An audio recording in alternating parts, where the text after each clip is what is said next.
eu queria saber como que funciona na prática essa organização para você falar para o cara tirar 8, você tem que dar a estrutura também para o cara tirar 8 em matemática. E como que é tirar o foco de um cara de 13 anos é diferente do foco de um cara de 22. Assim, você é um professor que está, no fundo, pegando uma faixa grande de idade, certo? Então, eu queria aproveitar esse gancho do foco. Eu estou fazendo duas perguntas porque a gente realmente tem que daqui a pouco acabar. Então, você puder falar um pouco sobre isso aí, a organização e o foco, o modo de trabalhar. Olha o que eu trouxe aqui. Isso aqui, ó, é um livro chamado, vou distanciar aqui, é um livro chamado Cartilha de Atividade do Supervisor. Cada supervisor educacional tem um livro desse.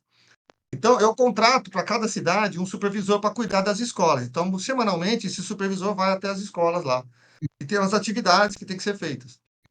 E qual é o meu papel nesse processo e do supervisor?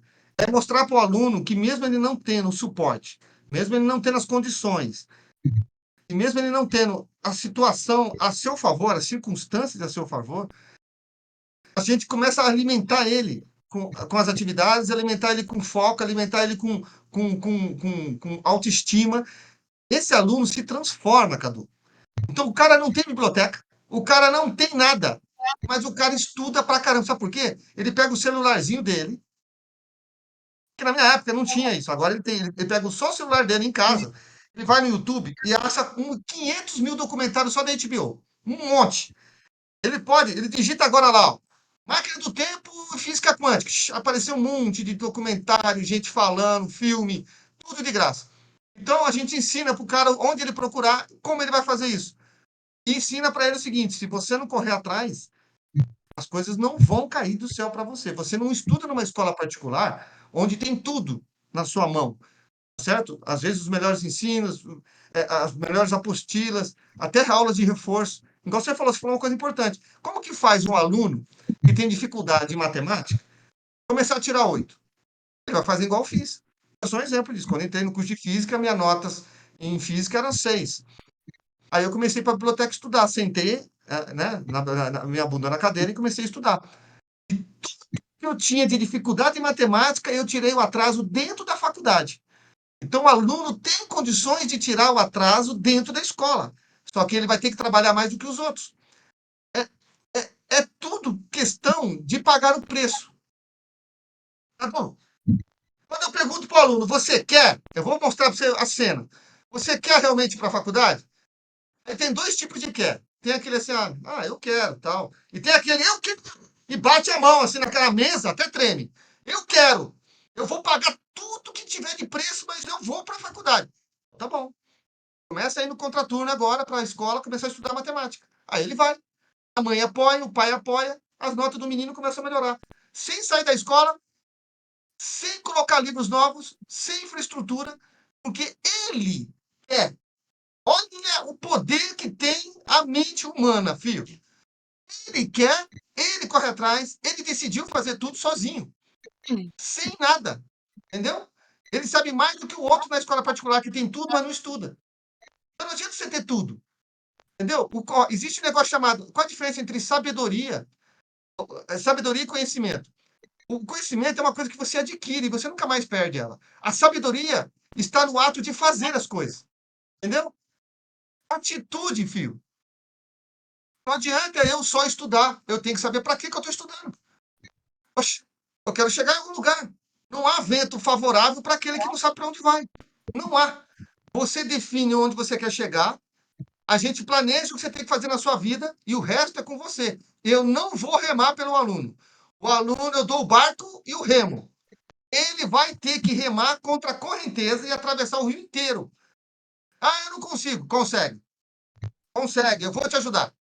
Eu vou empurrar você no começo e depois você vai com tudo. E aí ele vai. Cadu, a resposta está em nós. Aí você fala, vamos ponderar agora? A ponderação. Vamos pegar nós quatro e vamos para a Etiópia. Chegamos lá, vamos pegar o avião, vamos, descemos na Etiópia. Aí chega lá na Etiópia, nas escolas da Etiópia, um dos países mais pobres do mundo, ou do Haiti, se você quiser. Você chega lá, a criança está sem comer já faz 2 dias. Aí tudo que eu estou falando aqui não funciona para nada, não serve. Não funciona. Eu estou falando em certas condições onde você tem pelo menos O um mínimo. mínimo de alimentação, um mínimo de condição para estudar, por exemplo, um caderno, uma caneta, uma escola. Entende? Se a criança vai para a escola só para comer, como que você vai querer que a criança aprenda alguma coisa se ela está com fome, filho? Não existe isso. Não há teoria que funcione isso. Você tem que tirar a criança da fome para depois dar o aprendizado para ele. Então, tudo isso que eu estou falando tem que ter as condições mínimas, básicas, tá certo? Isso, então, o aluno ele pode chegar. Você vai ter que alimentar isso nele, e ele vai ter que ter as condições mínimas, condições de contornos mínimas para poder chegar. Se ele tiver, não quero saber onde ele está, nem onde ele vai ficar, qual a idade dele, qual a cor dele, qual o tamanho, se ele é menino ou menino, se é grande, pequeno, gordo, magro. Ele vai passar na faculdade porque ele decidiu que vai. Ele vai pagar um preço. O preço é aguentar eu até o terceiro colegial. Nem minha ex aguentou eu tanto. Mas, enfim, aguentar eu não é muito fácil. E tirar as notas que tem que tirar. Por que ele tem que tirar 8? Porque ele vai disputar no vestibular com os alunos de escola particular. É muito simples, é equação de primeiro grau. Como que ele vai entrar no curso de medicina? Vamos lá, Nicole, como? Pensa um pouco. O cara está na escola do Estado. Aí o sonho dele é fazer medicina. Aí, vamos lá. Escola particular, quanto custa o curso de medicina? 9 mil, 10 mil, 7 mil. E não tem dinheiro. Fechou? Certo. Aí ele fala, então vou fazer na USP, Unicamp, Unesp, UFIDAR. Candidato por vaga, 100. 100 para uma vaga. E desses 100, 80% são de escolas particulares que estão ali estudando e vão prestar. Então o cara vai reclamar comigo que tem que tirar 8? Só tô falando para ele sair do mundo de Nárnia e entrar no mundo real. Quer prestar medicina na USP, estudando numa escola estadual, vai ter que estudar 2 vezes mais do que os outros. Vai ter que fazer prova com um cara que já é pai é médico, vô é médico, né? O cara nasceu numa vida, Nossa, né, diferente da dele, foi beneficiado. Deus, de alguma maneira, vai saber o quê, né? Nasceu numa família que tem muito dinheiro, tem tudo pago, tem iPhone e tal, tem tudo que você imaginar, né? Samsung, vamos falar só do iPhone, Samsung também, LG, é, Motorola, né? Motorola, daqueles, né, que tem alta potência. Enfim, o cara, você pode dar as condições para ele, mas se você der e você motivar ele, você ganha um cara que dificilmente se destrói ele. Dificilmente.